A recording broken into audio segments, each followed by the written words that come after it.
Ini King akan jelaskan tentang news yang akan muncul atau akan rilis nanti malam itu, yaitu mengenai CPI. Oke, mungkin banyak teman-teman yang nggak tahu CPI itu apa. Simpelnya CPI itu adalah Consumer Price Index. Ini bisa menghitung tentang the changes, perbedaan atau perubahan dari harga sebuah barang atau jasa. Jadi ya intinya ini melihat inflasi lah. Kita bisa ngeliat percentage of inflation yang terjadi. Akan ada beberapa newsnya. Yang pertama itu core CPI, MOM itu artinya month on month, lalu CPI year on year, lalu core CPI index, lalu CPI aja year on year, CPI month on month, dan lain sebagainya, sampai turun ke Cleveland CPI month on month. Tapi kita saat ini fokus sama yang punya high impact ya, yang bisa memberikan volatilitas lebih tinggi, yaitu core CPI, yang MOM, CPI year on year, dan CPI MOM. Bedanya apa sih antara core dengan CPI biasa? Sebenarnya simpel. Ketika teman-teman perhatikan di sini, core CPI itu dia mengexclude apa? Food and energy. Jadi core CPI itu dia mengexclude, dia mengeluarkan. Dia tidak mencantumkan atau tidak memasukkan makanan dan energi. Energi itu bisa kayak oil, bisa kayak gasoline, what can I say? Bensin lah, bensin dan lain sebagainya. Listrik gitu-gitu juga. Jadi food dan energi ini nggak dihitung. Sehingga apa? Umumnya core CPI ini adalah salah satu data yang selalu menjadi rujukan. Dia ini menjadi rujukan utamanya lah dari Federal Reserve untuk menentukan apakah mereka akan meningkatkan atau menurunkan suku bunga. Kenapa mereka nggak pakai CPI, King? Padahal kan CPI juga sama, menentukan inflation. Karena CPI itu dia tidak bergeraknya konservatif, dia cukup liar. Peningkatan dan penurunannya itu cukup signifikan, jadi dia bisa berubah dari forecastingannya. Kenapa ya? Karena tadi, dia bisa memasukkan food dan energi, dia mencantumkan atau memasukkan semua data-data yang ada untuk dihitung perbedaan atau perubahan dari harga barang dan jasa. Begitu ya. Sehingga misal teman-teman pikir, yang mana yang paling sering difokuskan sama Federal Reserve? Yang jawabannya adalah core CPI. Core CPI itu adalah yang selalu difokuskan sama mereka. Karena lebih mudah untuk menganalisisnya. Nah sekarang bedanya apa? Core CPI MOM sama year on year. Bedanya adalah MOM itu dia dari bulan ke bulan. Begitu ya.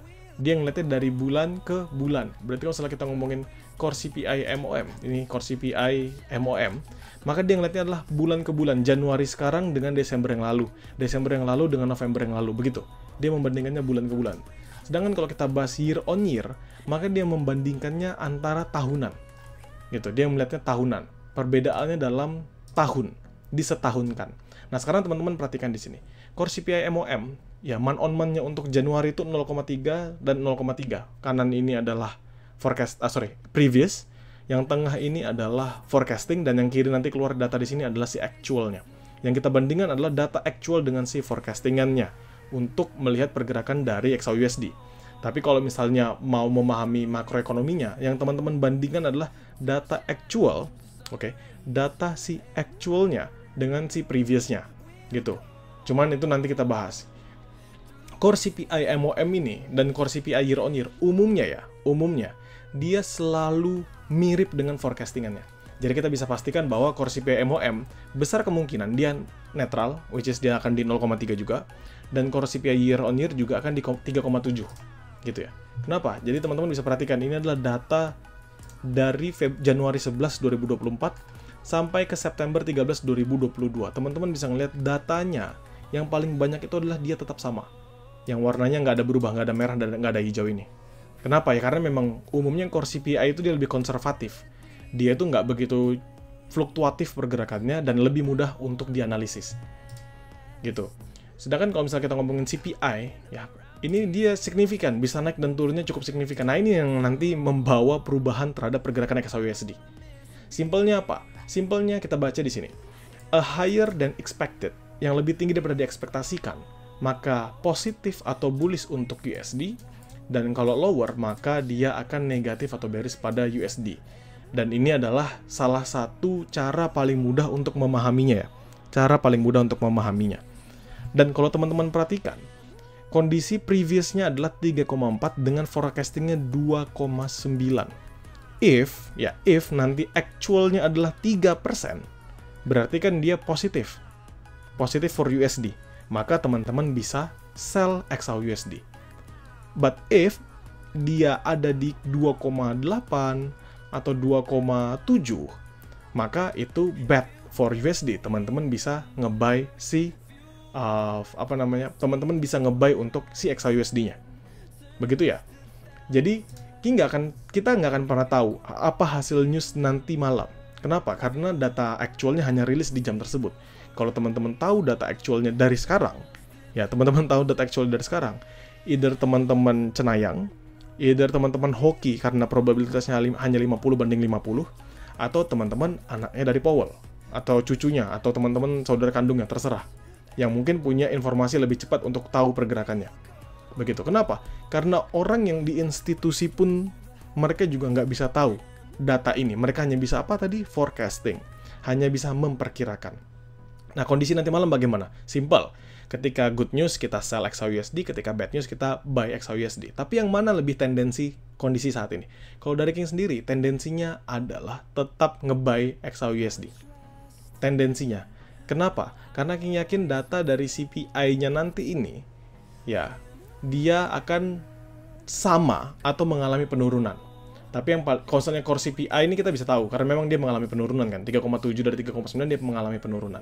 Tetapi yang masalahnya nanti di CPI-nya teman-teman, CPI year on year-nya. Kenapa? Karena bisa saja CPI year on year-nya ini data tracking bilang 3%. Which is data 3% itu artinya dia lebih tinggi dibandingkan forecasting-nya. So nanti warnanya jadi hijau dan bullish, tapi ternyata dia tuh lebih rendah dibandingkan previous-nya di 3,4%. Kenapa ini penting buat kita ketahui? Karena CPI ini, core CPI ini nanti menjadi reason dari Federal Reserve untuk menentukan apakah mereka perlu nge-cut interest rate lebih cepat atau tidak. Ketika mereka perlu untuk nge-cut interest rate lebih cepat, maka dia akan melihat dari data-data yang ada, salah satunya dari CPI. Ketika mereka perlu nge-cut interest rate, itu bisa mereka lihat adalah ketika, oh ini benar kok inflasi sudah mulai menurun, berarti yang kita lakukan sudah benar, bisalah kita nge-cut interest rate sekarang. Nah, masalahnya apa? Masalahnya kalau inflasi ini nggak bisa turun-turun, inflasi ini tetap ada di area yang tinggi, maka mereka tidak akan nge-cut interest rate. Begitu. Nah, itu nanti berkesinambungan, jadi teman-teman kan sama. Ketika Federal Reserve nge-cut interest rate, maka beberapa pair yang lain yang risk positioning lebih bagus itu bisa naik. Karena apa? USD-nya melemah. Interest rate-nya di-cut, maka dana-dana dari bank-bank yang ada di Amerika Serikat menjadi keluar. Sedangkan kalau mereka tidak nge-cut, maka dana-dana tersebut masih tertahan. Nah, jadi konsepnya sama kayak CPI ini. Kalau teman-teman adalah seorang buyer, teman-teman akan berharap datanya bad news. Kenapa? Karena ketika datanya bad news, dengan teman-teman sekarang sudah entry buy, kayak King tadi sudah entry buy 2020, 2021, itu tinggal hold aja. Kita biarkan pergerakannya naik sampai 100-200 pips ke depan. But if datanya adalah good news, ya, maka momentum kita buat nge-sell masih terbuka lebar. Begitu. Kenapa? Karena dengan kita bisa nge-sell dibantu dengan CPI ini, kita akan punya kesempatan baru untuk cari area buy yang lebih bawah lagi. Begitu ya. Dan sejauh ini King masih punya tendensi bahwa buyer akan jauh lebih kuat. Maksudnya apa? Bahwa CPI ini datanya nanti masih akan melemah, gitu ya, masih akan melemah. Jadi ketika datanya masih akan melemah, maka King akan fokus buy. Tapi ingat, jangan pernah jadikan ini sebagai suatu hal yang rigid, hal yang faktual. Terus teman-teman mikir, oh karena King ngomong buy, ya udah saya start buy dari sekarang. Jangan. Kenapa? Karena King sendiri nggak nge-buy dari sekarang. King tadi sudah buy sebelumnya, karena reasonnya simple, karena reasonnya technical. Tapi ketika fundamental nanti sudah mulai, maka King akan entry di momen newsnya keluar. Tidak di momen sebelum-sebelumnya, tidak sama sekali. Walaupun King punya conviction sendiri, gitu ya. Dan teman-teman bisa manfaatkan itu, teman-teman bisa pelajari lagi, sambil nanti ketika ada newsnya muncul, newsnya tiba, teman-teman sudah tahu harus entry buy atau entry sell, tanpa perlu pikir panjang, apalagi nunggu ada arahan.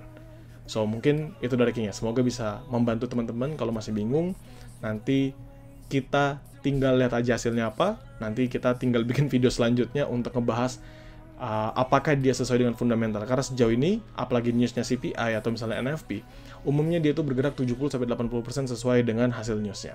Begitu ya teman-teman. So, thank you.